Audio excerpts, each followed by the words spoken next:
So like the BDS leader here just asked me to be quiet because it's very hard for him to hear the truth. So I'm Yoseph Haddad, Israeli Arab. Born in Haifa, raised in Nazareth, CEO of the organization Together Vouch for Each Other. Organization that fights the BDS. Israeli Apartheid Week, that gets underway tomorrow. The question that we've been debating this evening, is Israel an apartheid state? One day, I got a phone call from the Ministry of Strategic Affairs. We need you in South Africa to fight the BDS. I made me a cup of coffee, packed my luggage, and I found myself on the way to the airport immediately.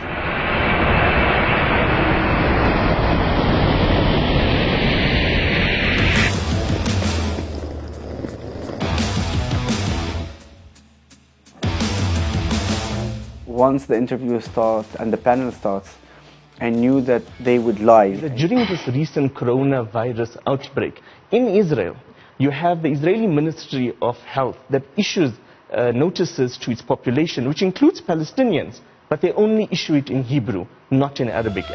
You need to say to a liar that he's a liar immediately. That's a lie.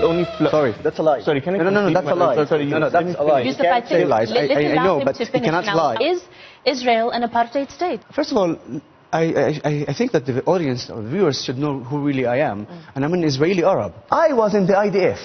I was an Israeli Arab who was commander in the IDF.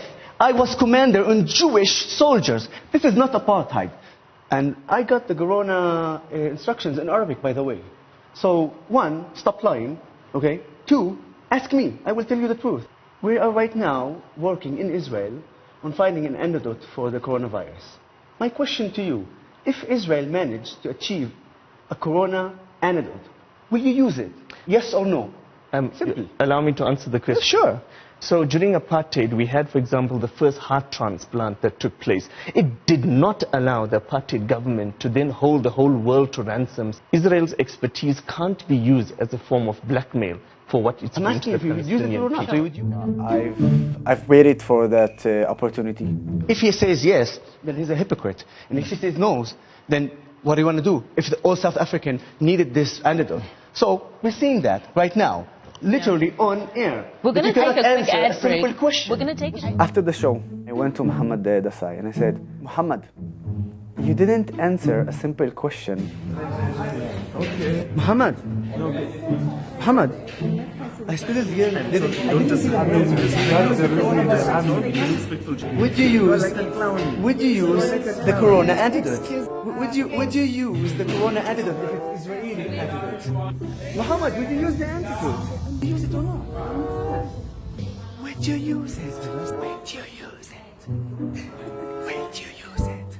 No. He started looking at me with a way that you could see the hate in his eyes. Muhammad, why are you not answering the question? He knows that if he says, yes, I would use the antidote, then he's just a hypocrite because he's calling to boycott Israel at any aspect, right? Later, I had another debate with another BDS activist. Her name is Dudu.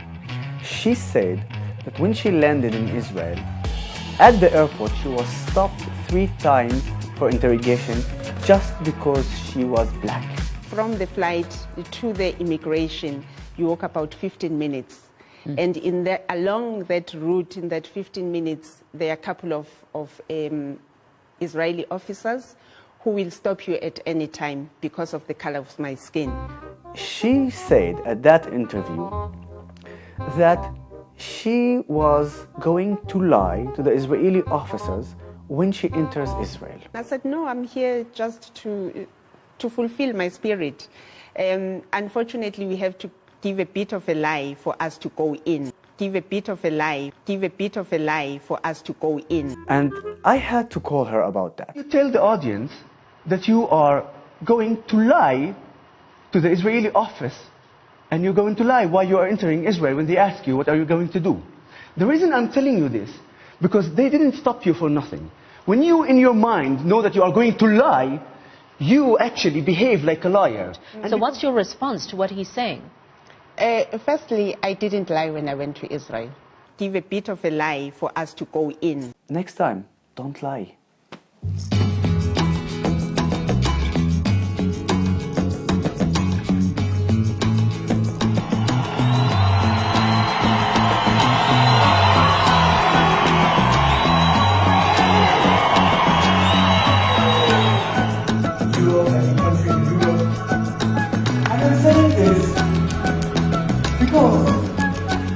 Any Arab in Israel can become what he wants.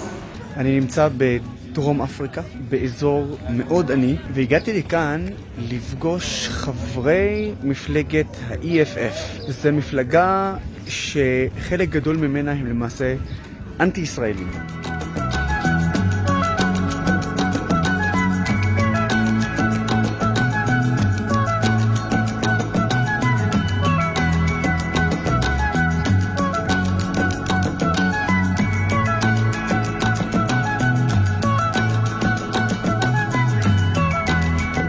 Scientists are calling it a breakthrough in developments around antibodies and how they respond to diseases like COVID-19.